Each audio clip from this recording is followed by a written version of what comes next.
Okay. ഈ ഒരു question compound ഇൻട്രസ്റ്റിനെ base ചെയ്ത് 2020 CGL ചോദിച്ചൊരു ക്വസ്റ്റ്യൻ ആണ്. എയും ബിയും ഒരു എമൗണ്ട് ബോറോ ചെയ്തു. മൊത്തത്തിൽ അത് 51,750 interest rate 7% per annum, yearly ആണ്. കോമ്പൗണ്ട് ഇൻട്രസ്റ്റ് ലോണായിട്ട് സെറ്റിൽ ചെയ്യാണ്. A paid as much as amount after 3 years as be paid after 4 years. അതായത് എ 3 വർഷം കഴിയുമ്പോൾ അടയ്ക്കുന്ന തുകയും ബി 4 വർഷം കഴിയുമ്പോൾ അടയ്ക്കുന്ന തുകയും സെയിം ആണ് എന്നാണ് പറഞ്ഞിരിക്കുന്നത്. അങ്ങനെയാണെങ്കിൽ എ എത്ര രൂപ വാങ്ങിച്ചു എന്നാണ് ചോദിച്ചിരിക്കുന്നത്. ഇത് നോർമലായിട്ട് എങ്ങനെ ചെയ്യാം, ദെൻ നമുക്ക് ഷോർട്ട് കട്ട് എങ്ങനെ ഇതിൽ നിന്ന് പറയാമെന്ന് പറയാം. അപ്പോൾ ആദ്യമേ ഞാൻ എ വാങ്ങിച്ച എമൗണ്ട് എക്സ് എന്ന് പറഞ്ഞെടുത്തു, ബി വാങ്ങിച്ചത് വൈ എന്ന് പറഞ്ഞെടുത്തു. സോ എക്സ് പ്ലസ് വൈ എത്രയായിരിക്കണം? ഇതായിരിക്കണം. അപ്പോൾ എ 3 വർഷം കഴിഞ്ഞ് കൊടുക്കുന്ന തുക, ഓക്കെ, അതായത് 100 രൂപ നമ്മൾ വാങ്ങിച്ചിട്ടുണ്ടെങ്കിൽ 7 രൂപ കൂടി ചേർത്ത് 107 രൂപ കൊടുക്കണം. അതാണ് കോമ്പൗണ്ട് ഇൻട്രസ്റ്റ് ഇവിടെ വരുന്നത്. സോ 3 വർഷം കഴിയുമ്പോൾ എന്ന് പറയുമ്പോൾ എന്ത് ചെയ്യണം? പവർ 3 വരണം.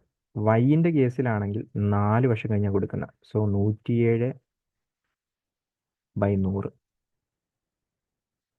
4 വർഷം കഴിയുമ്പോൾ. ഇത് രണ്ടും ഈക്വൽ ആണ്, എമൗണ്ട് ടു ഈക്വൽ ആണ് എന്നാണ് പറഞ്ഞിരിക്കുന്നത്.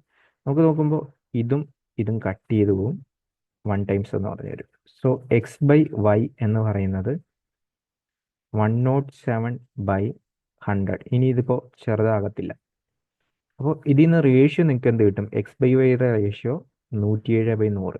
അപ്പോൾ x plus y total ratio എന്ന് എത്ര കിട്ടും? 207 യൂണിറ്റ് എന്ന് പറഞ്ഞു കിട്ടും. ഈ 207 യൂണിറ്റ് കറസ്പോണ്ടിങ് ആയിട്ടാണ് ക്വസ്റ്റ്യൻ്റെ എത്രയെന്ന് പറഞ്ഞു തന്നിട്ടുള്ള 51,750 എന്ന് പറഞ്ഞു തന്നിട്ടുള്ള 51,750. അപ്പോൾ ഒരു യൂണിറ്റ് എത്ര വരും? ഒരു യൂണിറ്റ് എന്ന് പറയുമ്പോൾ നിങ്ങൾ ഡിവൈഡ് ചെയ്ത് നോക്കുക. 51,750 ഡിവൈഡ് ചെയ്ത് നോക്കുമ്പോൾ ഒരു പ്രാവശ്യം, 517 2 പ്രാവശ്യം പോകും. 517 2 പ്രാവശ്യം പോയിട്ട് നമുക്ക് 414 എന്ന് പറഞ്ഞു വരും. ഓക്കെ, ദെൻ ഡിവൈഡ് ചെയ്ത് കഴിയുമ്പോഴത്തേക്കും 250, ഒരു യൂണിറ്റ് 250. ഇനി കംപ്ലീറ്റ് ഡിവൈഡ് ചെയ്ത് കഴിയുമ്പോൾ ഒരു യൂണിറ്റ് 250 എന്ന് പറഞ്ഞു കിട്ടും. ദെൻ നമ്മൾക്ക് ചോദിച്ചിരിക്കുന്നത് എ എത്ര ബോറോ ചെയ്തെന്ന, അതായത് എക്ക് കറസ്പോണ്ടിങ് ആയിട്ടുള്ള റേഷ്യോയിൽ എത്രയാണ്? 107. അപ്പം 250 × 107 ചെയ്ത് കഴിഞ്ഞാൽ നമുക്ക് ഫൈനൽ ആൻസർ ആണ്. അത് എത്ര വരും? 26,750. ഇത് എഴുതി ചെയ്യാം. ഇനി അല്ലാതെ ചെയ്യുമ്പോൾ ഇവിടെ എമൗണ്ട് ടു സെയിം ആണ് എങ്കിൽ ഓക്കെ, നിങ്ങൾ പറയുന്ന നോക്കുക, എമൗണ്ട് ടു സെയിം ആണ്.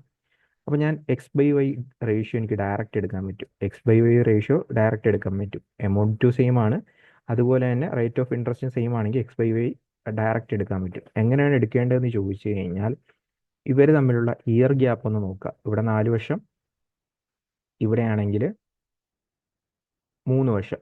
ഒരു വർഷത്തെ ഗ്യാപ്പാണ് വരുന്നത്, 1 ഇയറിലെ ഗ്യാപ്പാണ് വരുന്നത്. ഓക്കെ, അതാദ്യം മനസ്സിലാക്കുക. ഇനി നോർമലായിട്ട് ആലോചിക്കാം.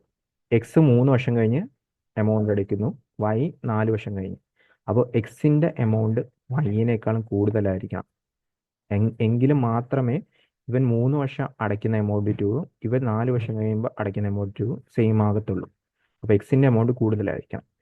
സോ നമ്മൾ ആ റേഷ്യോ എഴുതുമ്പോൾ, അതായത് റേറ്റ് പെർസെൻറ്റേജ് വെച്ചിട്ട് റേഷ്യോ എഴുതുമ്പോൾ, അതായത് 100 + 6 എഴുതി കഴിയുമ്പോഴത്തേക്കും ഈ വലിയ വാല്യൂ 100 + 6 എക്സിന് കറസ്പോണ്ടിങ്, അല്ലെങ്കിൽ എക്സിൻ്റെ നേരാണ് എഴുതേണ്ടത്, കാരണം എക്സ് അല്ലേ വലിയ എമൗണ്ട് ഇടുന്നത്, റേസ് ടു ആ ഇയർ ഡിഫറൻസ് 1. അത് കൊടുത്തു കഴിഞ്ഞാൽ നമുക്ക് ഡയറക്റ്റ് ആയിട്ട് എന്ത് ചെയ്യാം? റേഷ്യോ കണ്ടുപിടിക്കാൻ പറ്റും. ഈ ഒരു രീതിക്കും ഈ ഒരു ക്വസ്റ്റ്യൻ നമുക്ക് ചെയ്യാം, അപ്രോച്ച് ചെയ്യാം.